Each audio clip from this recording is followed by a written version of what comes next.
Udah ini? Oke, kita ketemu lagi di Hohoi, pilar kelima demokrasi. Kritik tanpa solusi. Tahu tapi tidak mengerti. Karena kami HI on the weekend. Mantap. Sehat Pak Said? Alhamdulillah, Cing. Iya, Pak Said ini yang dari Partai Buruh. Partai Buruh. Iya. Partai yang memang gue cari untuk gue undang. Satu-satunya partai yang gue cari untuk gue undang sih. Mantap. Karena yang lain udah ya? Yang lain udah. Yang lain ada yang menawarkan diri, ada yang nanya-nanya. Tapi Partai Buruh emang gue cari mana ya? Karena nggak dapat aksesnya, koneksinya ternyata ya? Pak Said ya. Tahu gitu gue langsung hubungin aja. Ya. Partai Buruh lolos nggak presiden pada parlemen threshold nih? Nah, Kalau kita nggak yakin nggak lolos, kita nggak nyalek. Oke. Jadi kita nyalek dengan keyakinan bahwa kita lolos. akan lolos. Oke. Iya. Pertama tentu terima kasih, Cing, sudah diundang di acara ini. Iya. Kita Partai Buruh punya perbedaan yang signifikan dengan partai lain. Kalau partai lain dia mencari massa cair, masyarakat umum kan, tanpa ada basis. Iya. Kalau Partai Buruh dia punya basis, Cing. Kita di pabrik-pabrik, di perusahaan-perusahaan mereka berserikat. Iya. Jadi ada undang-undang serikat pekerja, serikat buruh yang memungkinkan setiap orang yang bekerja di sebuah perusahaan, pabrik dan seterusnya, dia membentuk sebuah serikat namanya serikat pekerja atau serikat buruh. Serikat buruh. Nah, serikat pekerja dan serikat buruh inilah yang menginisiasi lahirnya kembali Partai Buruh untuk ikut di pemilu 2024. Iya. Nah, mereka itu tersebar di seluruh Indonesia, terutama di daerah-daerah industri. Sorry, lahir kembali. Emang dulu pernah ada terus mati suri gitu? Partai Buruh jadi pernah gini, ada. Jadi dulu badan hukumnya, Cing, itu dari tahun 99 sudah ada. PBN namanya, Partai Buruh Nasional. Oke. Terus kemudian berubah nama karena suatu aturan di tahun 2004 menjadi Partai Buruh Sosial Demokrat, PBSD. Oke. Kemudian terakhir berubah menjadi Partai Buruh di 2009. Nah, saat itu sampai dengan 2009 Partai Buruh dia belum terlalu mencuat karena backing atau backupnya itu masih sebagian serikat buruh, belum menyeluruh. Nah, yang pertama. Yang kedua adalah memang kondisi saat itu belum ada satu momentum yang menyatukan buruh. Jadi buruh masih bergerak ya, ada yang di partai A, partai B, partai C gitu kan.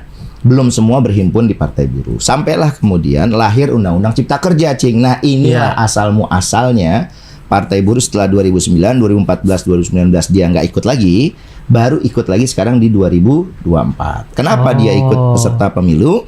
Karena dipantik pemicunya adalah lahirnya Undang-Undang Cipta Kerja. Yang bikin buruh tuh kalau orang Betawi bilang blangsak hidupnya tuh, Cing. Jadi dia bikin aturan satu, orang jadi susah kerja. Kalau tenaga kerja asing, itu cepet banget, Cing. Saya bergaul dengan banyak bupati, wali kota se-Indonesia, terutama di Indonesia Timur itu. Kalau dia ada investasi, tukang pecah batunya aja itu dari Tiongkok.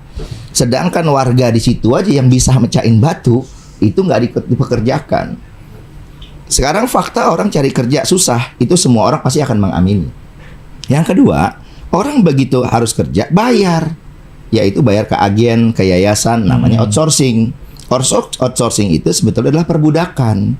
Di zaman modern, makanya sering disebut sebagai modern slavery. Mau kerja, udah kerjanya susah. Kalau mau kerja bayar. Setelah kerja, gampang di PHK. Sekarang orang paling gampang di PHK. Perusahaan tinggal bilang, kalau kamu nggak nurut sama saya, masih banyak yang ngantri.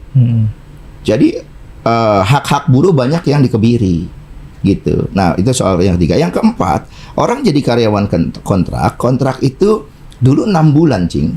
Itu minimal tuh. Bisa kalau dia 4 tahun nanti dia bisa diangkat jadi karyawan tetap. Sekarang seumur hidup akan jadi karyawan kontrak. Bahkan ada orang dikontrak harian, sehari dikontrak. Gara-gara undang-undang ini. Upahnya di aturan di undang-undang ini susah naik. Beberapa tahun lalu kalau kita rata-ratakan se-Indonesia, naiknya cuma 2.000 perak. 2.000 perak per hari jatuhnya itu, buruh itu upahnya. Lah dia ke toilet sehari 3 kali. Toiletnya 2.000, 6.000, mesti ngutang 4.000 tuh, Cing. Habis. Tunggu kebelet banget itu. Biar sekalian. Jadi sebenarnya nggak ada kenaikan gaji, nggak ada kenaikan upah lah, karena buat toilet aja nggak cukup. Iya. Gara-gara apa? Undang-Undang Cipta Kerja. Siapa yang bikin? Partai-partai yang ada di Senayan. Inilah yang menjadi latar belakang lahirnya Partai Buruh. Undang-Undang Cipta Kerja dilahirkan oleh siapa? Oleh partai yang dulu minta suara buruh. Waktu 2019 dia kata gini, Cing.